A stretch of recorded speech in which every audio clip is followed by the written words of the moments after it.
In a previous video, I talked a lot about how tokenized real life assets are going to bring the real money into XRP. In this video, I'm going to try and illustrate to you that not only is that the case, but in fact, thought leaders around the world and people who are in control of the biggest, largest institutions that we have on the planet are actually enthusiastic to do this. Now, in the video, you're going to see some crazy numbers, right? Some massive numbers. Just remember that these are not my numbers. These are not numbers that are put out by some YouTube analysts. These are numbers that were released by the likes of Citigroup, Bank of America, the World Bank, etc. So these are legit numbers based on actual research and market data. So I'm going to be showing you a segment from this report, Crypto Trends in Business and Beyond, a 2023 new value report released by Ripple. You can actually get this report yourself and read the whole thing, but you have to register to get it. It's not just available on the internet. You have to register, and then you get a link to download it from. It's a pretty large report. It's 62 pages long. So we're going to be looking at the Tokenized section, which is what we're going to be talking about today. So this is relating to tokenization of real world assets on the blockchain. Tokens or digital assets are digital representations of value on the blockchain. In essence, anything can be tokenized, including but not limited to currencies such as CBDCs and stablecoins. Real world assets, liquid or illiquid, like carbon credits. I've highlighted that because we're going to be talking about that a little bit later. Stocks, real estate, I've highlighted that as well because I think that's quite important. And of course, gold. Art and collectibles, I think we're all used to that one now with all the NFTs that were all the rage last year. Intellectual property and access rights, e.g. tickets and more. Key benefits of tokenization on blockchain include: 1, fast and efficient transactions, so that's 24/7 throughout the year. Transparent transactions, data, and decentralized security. We know of that very well. Streamlined capital flows and improved settlement times. Yep. And of course, new borrowing lending markets via DeFi. That is interesting, of course, from the XRP point of view. Increased customer engagement, brand loyalty, and financial inclusion through fractionalized ownership. I haven't highlighted that, but I should have. That's actually quite important, especially when concerned with XRP. Improved liquidity and the ability to create multi-tier pricing structures.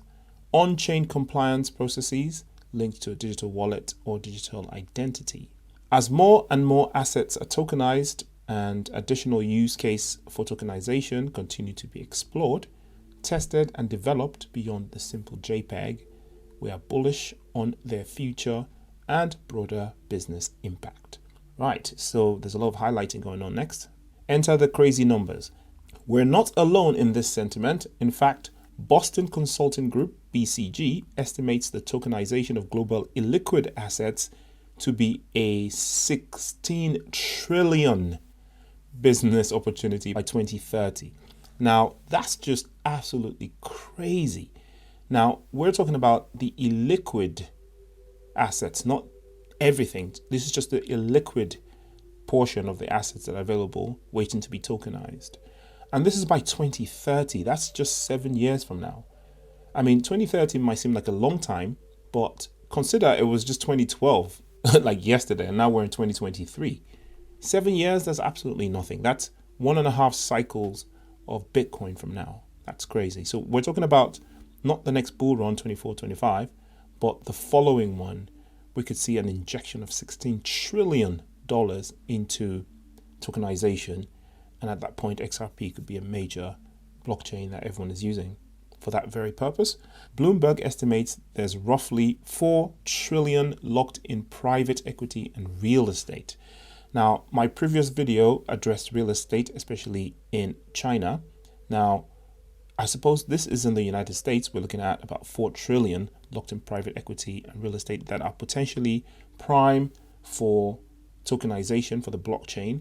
But in China, we're looking at orders of magnitude more than this because, of course, the financial situation there is a lot less stable than it is in the United States. So they tend to flock to the blockchain for liquidity a lot easier. Real world assets like stocks, bonds, real estate, and others can be tokenized on blockchains with improved efficiencies over traditional market infrastructure. Tokenizing previously illiquid asset classes like these open up not only a whole new world of global investment and trading using DeFi protocols, but also solves problems related to slow settlement times, high fees, manual processes and dividends, lack of transparency and liquidity, cumbersome intermediaries, fragmented and lengthy processes. With real-world assets represented on-chain, atomic settlements, i.e. instant access exchange, means faster settlement with less risk, and assets like government bonds and quicker assets turnover for improved operational efficiency and increased revenue. These are just a couple of the many tokenization examples that are laying the foundational building blocks of infrastructural DeFi. Bringing financial markets and assets on chain is quickly moving from hype to reality. That's absolutely true.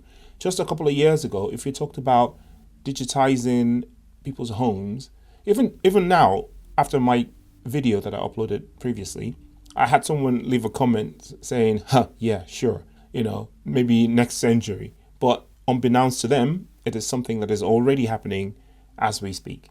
So as you can see, it's all moving from hype and talk to actual reality. There is actually a company that is doing this now in the United States. I might mention that a little bit later on if I come across it in this article. According to a survey of global institutional clients commissioned by BNY Mellon, Bunny Mellon, I guess, and conducted by Celent. How do you pronounce that? Celent or Kellent? I've never heard of them before. 97% agree that tokenization will revolutionize asset management and be good for the industry. 97%. That's a huge, huge number. They also found that 87% of investors are comfortable utilizing a digital representation of currency like stablecoins or tokens.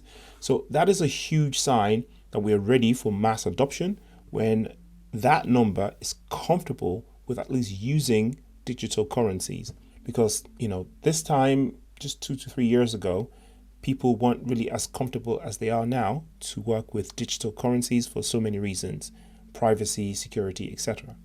Data from our research further supports this motion.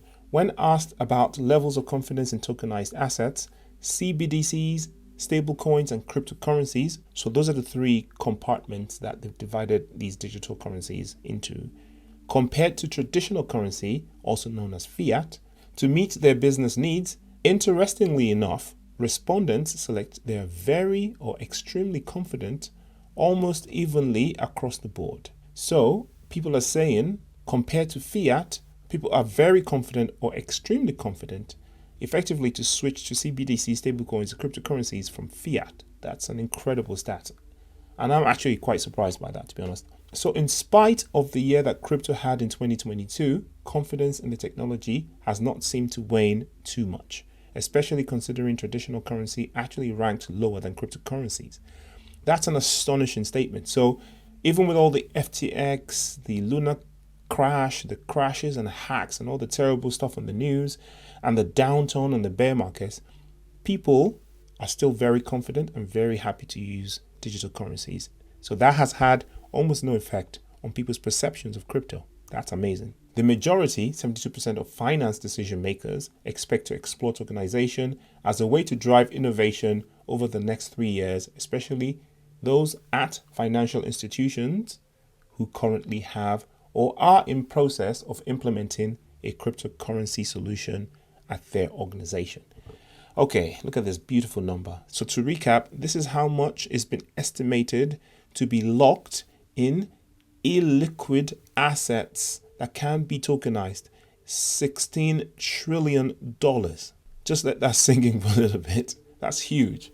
So here are some stats in visual form. Financial decision makers expected to explore tokenization as a way to drive innovation over the next 3 years. Assets that would benefit most from tokenization: 60% say online security data protection tools, 50% say stocks. NFTs are anticipated to have meaningful impacts across a variety of use cases.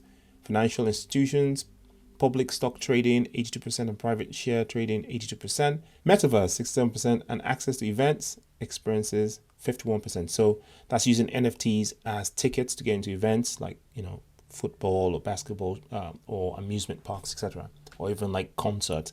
We've seen some concerts use NFTs, and having the NFT also give you some value added stuff. And so it's quite a nice little visual display. Some of this stuff, though, in my opinion, is because actually the knowledge still is a little bit lacking.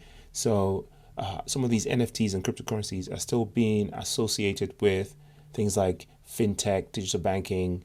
And I think as the time goes on, some of these will move around a little bit more. And we're going to see things like tokenization move up the ranks, actually, in my opinion. NFTs for business. Despite the 2022 downfall and what many assume to be a temporary fad, NFTs are still totaling close to $500 million in monthly sales volume. That's absolutely crazy to me. I would have thought that the number would be much lower than that because, yes, there has been a massive reduction in the frenzy around NFTs. But to see this $500 million figure is just absolutely astonishing to me. In Q1 2023 alone, the NFT market experienced a 137% increase in trading volume and had a total of 19.4 million NFT sales. That's crazy numbers. I can't actually believe that because, again, I thought like NFTs that, were a bit dead, to be honest. Not only is there ample market opportunity, but also endless business opportunity for companies to take advantage of these tokenized assets. This is true across a variety of use cases from media, entertainment, to carbon markets, real estate, gaming, loyalty, rewards, and beyond. You know what? I think what it is the monkeys and the the minted NFTs were all the rage last year and the year before that. I think the fad, we've moved away from that fad phase and now we're moving into sort of like the real use case for NFTs now. Real estate, gaming, loyalty cards, entertainment, access to stuff, right? Tokenization. I think that's what's happening. So the monkeys and the frogs and stuff, they served as a way of getting the word out. But now I think now that all that has died out, the real use cases come to the fore.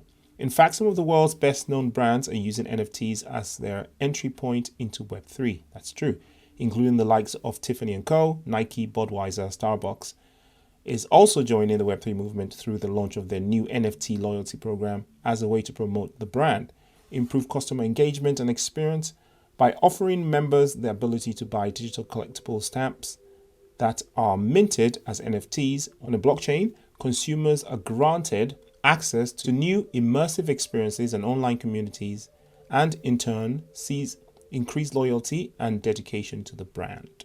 Not only is Starbucks able to leverage the technology to engage with their customers in new, meaningful, innovative ways, but customers are also able to better connect with each other and be part of a community of other brand loyalists. I mean, that's a classic thing.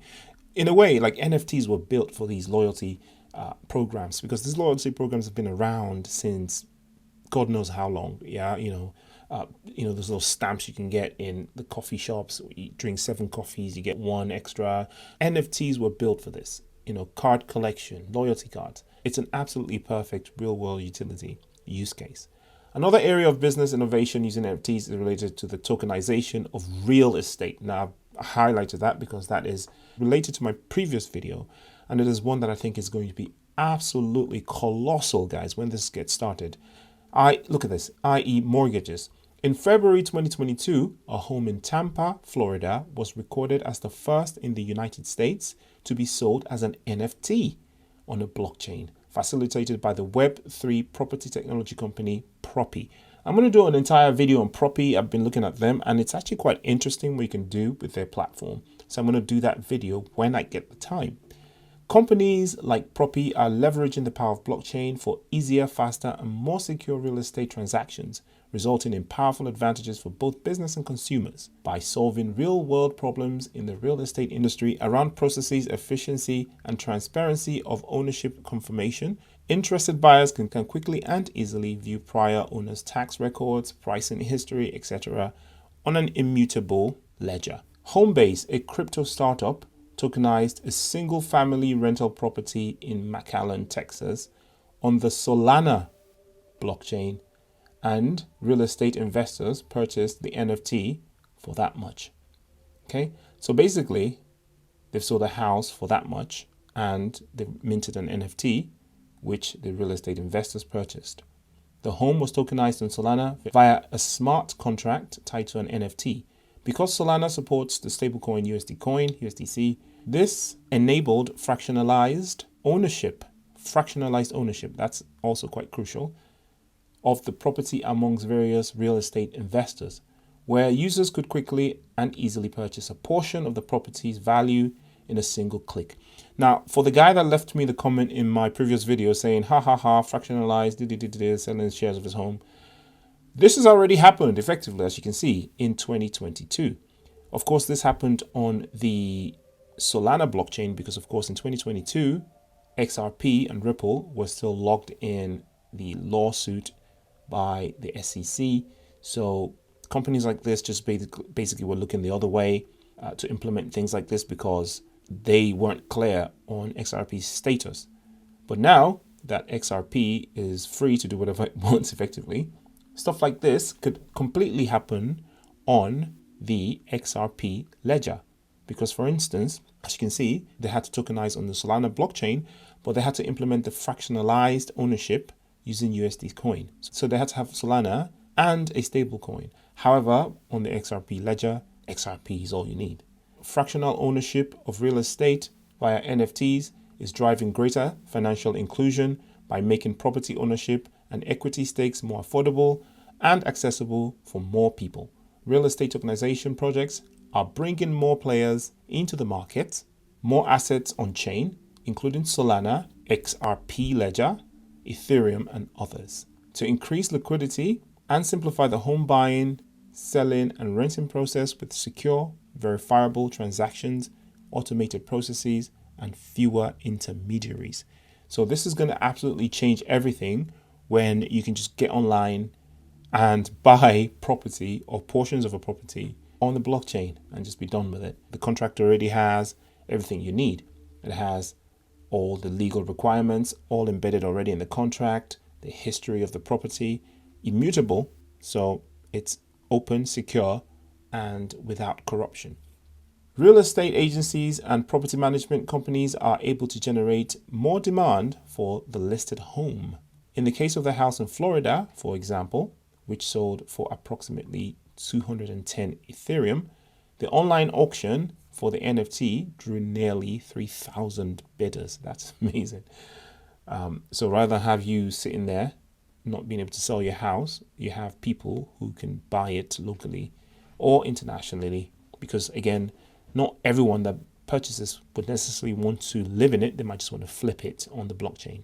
While use cases like these are driving real world utility and real business value, we wanted to explore whether or not finance leaders at financial institutions and enterprises understand the value that tokenization can bring to businesses. If so, what are the use cases they see as being the most important and impactful for their business? And if not, why and what does the industry need to do to remove those hurdles? Across the board, expectations are high for tokenized real-world assets, RWAs. With securitized assets, commodities, real estate, public bonds, private debt, derivatives markets, that's an interesting one, and all the rage all of a sudden with XRP, and carbon markets, again, all the rage with XRP's acquisition of that carbon credits company, which I'm going to make a video about at a later date, so stay tuned for that too. Following closely behind by one of these percentage points. Among the enterprise audience, the metaverse and the ticketing are the top use cases for utility-based NFTs. The business use of NFTs across both instances is primarily around secure, tamper-proof, transparent records of ownership and a means of bridging physical and digital experiences and transactions. Indeed, the expected amount of NFTs-related metaverse transactions is estimated to increase from 24 million in 2022 to 40 million by 2027. That's astonishing. I told you we're going to see some crazy numbers. These are the perceived enterprise use cases for functional NFTs over the next 3 years. So this is what the enterprise perceives that we're going to be using it for. This is not necessarily what's going to happen, but this is what their perception is at the moment. They think 67% metaverse, which is not surprising because NFTs themselves have been highly associated with the metaverse. So from a lot of people's point of view, they're one and the same. Metaverse, NFTs, they think about all these characters jumping around in the metaverse. Access to events and experiences, ticketing, that's already been heavily used. I'm not surprised that that's at 51%. Loyalty reward programs, 47%. Gaming, 46%. I think that's going to rise probably to number one as we move into the next bull run. IP access rights, 40%. Again, that's a good number. I don't think functional NFTs will have any impact, 3%. That's a surprisingly low number because there's a lot of old naysayers in this field and 3% is really, really low. But then if you consider that the people involved in this study are high functioning people who are sort of in high places, so they're very knowledgeable and are expected, of course, to know what's up. Generally speaking, our study found that financial institutions appear to be more interested in tokenization for their business compared to the enterprise audience. 83% said they were extremely or very interested, with 11% currently exploring or using tokenization in their business, versus 66% and 8% for the enterprise audience, respectively. So that's interesting. The people who are the enterprise providers are more bullish on this stuff than the people that they're providing it to, which is quite interesting. Perhaps unsurprisingly, given their finding around the importance of privacy and security considerations for digital assets, over 60% of financial institutions and commercial audiences think that the online identity and data protection tools, e.g. antivirus software or SIM cards, would benefit the most from tokenization, followed by the stocks at 50%, and only 2% of respondents stated that their businesses wouldn't benefit from tokenization of any assets. So it is clear that financial leaders around the world realized the benefits that tokenization has to offer. In fact, in its most recent report, CTI predicts the tokenization of financial and real-world assets as blockchain's killer use case, with an estimated growth factor of 80x in private markets and $4 trillion of value by 2030. 80x by 2030. That's absolutely insane, but completely believable. But what about the barriers to adoption? As with any nascent technology, there are barriers to more widespread institutional adoption. While we did learn that the majority of respondents are likely to explore tokenization in the next 3 years, we also learned that many of those same respondents, those at enterprises and in roles related to digital transformation, blockchain, cryptocurrency, and innovation at financial institutions in particular, have concerns around security and lack of regulation. Okay, that's what's holding them back. Otherwise, they'll be all in already with this level of enthusiasm. It isn't surprising given the roller coaster ride that tokenized assets have been on for the past year. The lack of clear regulation in the US and other jurisdictions around digital assets and cryptocurrency only further fragments an already complicated patchwork landscape that companies are expected to navigate. So, as we can see so far, these thought leaders, they're enthusiastic, they're happy to go ahead, but they've been held back by lack of regulation. Shout out to the SEC, shout out to Gary Gensler. CBDCs and Stablecoins. According to the McKinsey, roughly 90% of the world's central banks are now pursuing CBDC projects. 90%! That up from 80% last year. Additionally, Juniper Research forecast the value of payments via CBDCs to reach $213 billion annually by 2030, up from just $100 million in 2023, representing a massive 260,000% growth rate. Analysts attribute this growth to declining cash usage, increasing demand for privately issued digital assets, central banks' desire not to get left behind in the race to innovation. So everyone's panicking, no one wants to get left behind, so everyone is jumping on the bandwagon. And look at this ridiculous percentage of growth. Now everyone wondering, how Bitcoin and XRP are going to be delivering the amount of value that they're going to be delivering by 2030. That's not very long from now. And we're not just going to jump from 0 to 80x or 0 to 260,000%. We're going to go there gradually, right? So at some point next year, the following year, we're going to go from wherever we are now to a significant pump, which is why we're all excited, because we're at the cusp of a massive run. And the rise in local governance amidst the global payments landscape. With widespread access and distribution capabilities, the promise of CBDCs to promote financial inclusion, enable fiscal and monetary policy, and economic growth has central bankers around the world piloting use cases.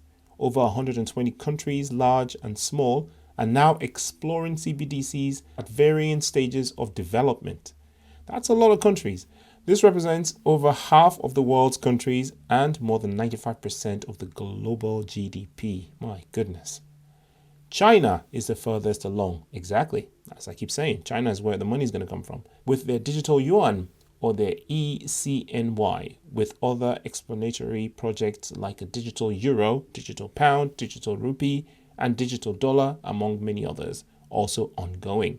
Citi estimates as much as $5 trillion worth of CBDCs in various currencies circulating throughout the major economies over the next decade. Man, these are just crazy numbers, man. Trillion, hundreds of billions. All right, so there's a lot of detailed stuff here, which I'm going to skip over because the video is going to be too long otherwise. And I'm just going to read this statement here. Global finance leaders are more confident in cryptocurrencies to meet their business needs compared to traditional fiat currencies.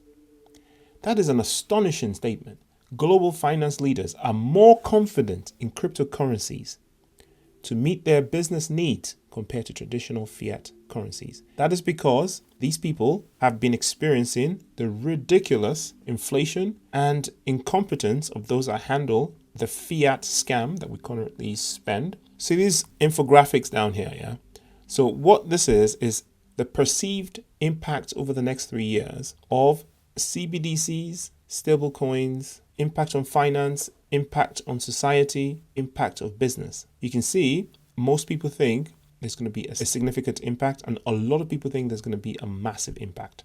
I am in the massive impact field. Some people who are a little bit reluctant are talking about insignificant, and some people are saying non-existent. But you can see the numbers are actually massively, as to say that a lot of these people understand the paradigm shift that we're about to go through. The confidence in CBDC, stablecoins, cryptocurrencies to meet the business needs. It's not even close. These thought leaders around the world, whether it be CBDCs, stablecoins, cryptocurrencies, they're as confident as they are in whatever they have now. But it seems that a lot of people are more confident in CBDCs and cryptocurrencies and not stablecoins.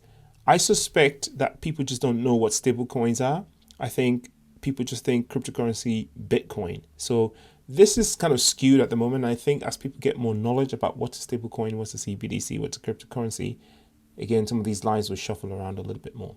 Beyond just a digital form of a national currency, CBDCs can support a variety of use cases thanks to their underlying blockchain technology, programming capabilities, and ability to reach more with a mobile phone and digital wallet, including the unbanked. So that's a demographic that XRP will be targeting as well. Use cases span cross-border payments to micropayments. Think reading a paywalled article or watching a single video without ads. Peer-to-peer lending and government-issued relief spending.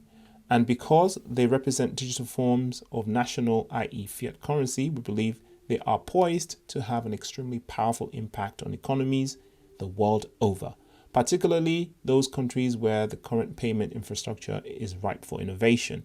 Indeed, our study confirms similar findings, with cross-border payments and customer-to-customer payments being the top two most cited use cases for both CBDCs and stablecoins. You see that? Cross-border payments and customer-to-business payments. So here they've put CBDCs and stablecoins. Now, from my point of view, or from the XRP fanboy point of view, it's difficult to say which one we're going to call XRP. XRP is going to be the backbone of many of these CBDCs. So we can say, CBDCs are using XRP. Stablecoins are also mintable on the XRP ledger, as demonstrated by Palau Republic, that uses it at the moment, or is doing a stablecoin pilot at the moment. So both of these, in a way, are XRP, but I've just put a tick to what XRP can do. So cross-border payments, of course, customer to business payments, yep. Wholesale, yep. Treasury management, yes. Retail, absolutely. Consumer peer-to-peer payments, definitely. Cross-border remittances, yes. The XML people would chime in there as well. Government to citizen payments, absolutely. Vendor supply payments, absolutely. So again, all of these use cases, XRP is prime to step in those particular scenarios. You can see I've highlighted this and put XRP and exclamation mark. One current example of this is the partnership between the Federal Reserve Bank of New York and Monetary Authority of Singapore to explore how a wholesale CBDC could improve the speed and efficiency of cross-border payments involving multiple currencies. Man, XRP. Okay, here's another infographic. This one is actually quite interesting. Payment use cases where finance leaders plan to use crypto.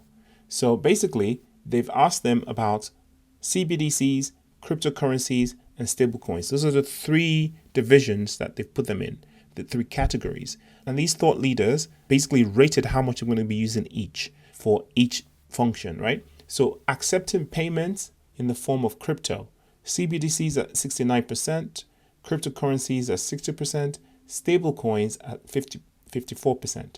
Now, in terms of receiving payment, I'm surprised to see stablecoins basically below any of these. I would expect stablecoins to be number one, but there's a reason for that, which I'm going to talk about later.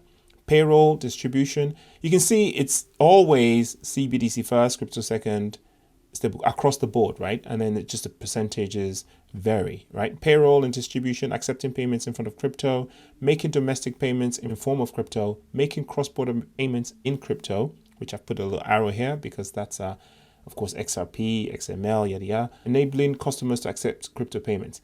Written a note here saying this will change. Crypto for them probably just equals Bitcoin. So for most of his thought leaders, when they hear crypto, they hear Bitcoin. So they rate that ahead of anything else. Stable coins, some of them might just not know what that is.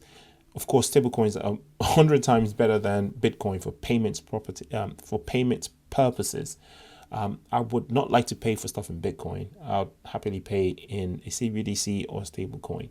CBDCs themselves, of course, by definition, are stable coins. As BIS points out, even though there are various models in which CBDCs can be designed for domestic and cross-border payments, a certain level of interoperability will be required among systems, ecosystem participants, governance, in order for a single solution to scale. XRP. Governments should take into account these considerations when designing a CBDC to ensure the necessary infrastructure and that their CBDC is fit for purpose, support cross-border transactions.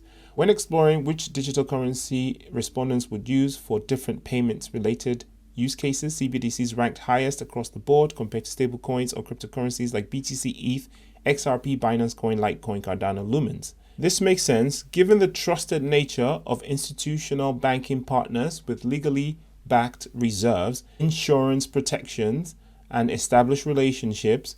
So, of course, respondents would be more apt to leverage currencies backed by their country's central bank. So, of course, because we're talking about large organizations that have, systems already exist, we're talking about insurance, protections, regulations, etc. So, of course, if it's backed by their country, they're more likely to opt for that. That's absolutely natural. And I've highlighted this next bit because I share this belief too. However, we were surprised to see the respondents are more likely to use cryptocurrencies than stablecoins across all use cases, particularly when accepting payments in the form of crypto and enabling customers to pay with crypto. Absolutely. I think, again, it's probably due to the fact that they don't know enough about the differences between just any cryptocurrency and a stablecoin, which is why they have that sentiment now. I think as the time goes on, they're going to calibrate that a little bit and things are going to be a little bit slightly different. Finance leaders' own words about their confidence in whether CBDCs can meet their business needs. So reasons why they are highly confident central bank digital currencies are being adopted by many businesses and widely across the world. So the fact that everybody across the world is doing it, so they doing it too. Central bank digital currencies can ease my business needs because it makes it easier to carry out cross-border customer-to-customer payments and transactions within the business. So ease of use. Central bank digital currencies have lower transaction costs than physical currency. They are more cost efficient than physical cash. So these currencies meet our business needs. So these are actual people. You can see their names there. Argentina, United States, United Kingdom. You can see the regions there: financial institution, United Kingdom; financial institution, United States; financial institutions, Argentina. And reasons why they're less confident: once major American and European banking institutions adopt central banking digital currencies, then I will be more confident in them. So, this is someone in the United States saying once everybody else starts doing it, then I'll be doing it too. And this one, I've circled it because I thought it was quite interesting. Concerned about government control, financial institution in the United States. So again, these institutions are made of human beings too. So they are just as scared as we are because of government control. They're just as reluctant because they don't want control by the government. This one, I've put this massive interesting thing on it. Basically, finance leaders' own words about their confidence in whether stable coins can meet their business needs. So this is stable coins as opposed to CBDCs. Again, it will help us make payments more secure. That's India.